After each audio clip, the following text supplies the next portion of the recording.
Hi there! We're going to share how to create a beautiful watercolored effect using water-based Tombow markers, and we're going to use an acrylic block to create a background, a solid image, and Bristol paper. And in addition to these supplies, you're going to need a spray bottle filled with water.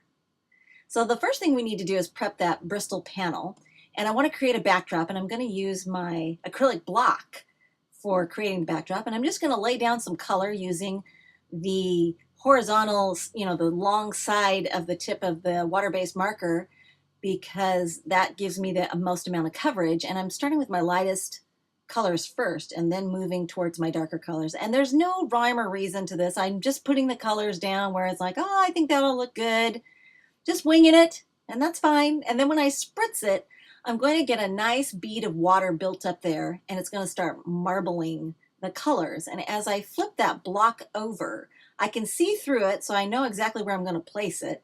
And then I might teeter-totter that block just to allow that water, that bead of water that's underneath, to kind of shift and move across the surface of the block against the paper. And then it will create this beautiful blended and marbled, mottled effect, all perfectly for me. I don't have to do much to it. And then when I'm satisfied, I'll carefully lift that block up, and it'll just wipe clean so I can use it again and again and use it for mounting my stamps, no problem.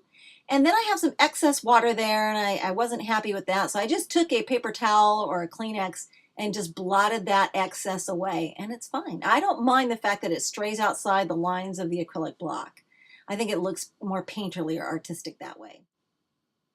Now it's time to start inking up the stamp image, and it's a solid image, so I'm using the side of the brush marker, and I started the same way I did on the block, with the lightest colors first, moving towards the darker colors. And now that I've got it inked up the way I like, I'm going to take that spray bottle and spritz it with water. And I don't want to soak it, I just want to get a nice bead misting of water on it. And then when I impress it over the top of that backdrop I created previously, I'm going to have a beautiful watercolor look, very impressionistic, kind of feels like Monet. And now I'm going to get a second generation impression because I didn't clean the stamp off. So there's still ink on it. I'm going to spritz it one more time and impress it on there one more time. And I love this effect. I think it adds more depth to the finished piece. And isn't that beautiful? I just think that is so gorgeous. This is one of my favorite techniques of all time. I just love it because it is so easy to do. So I hope you'll give it a try. Thanks for watching.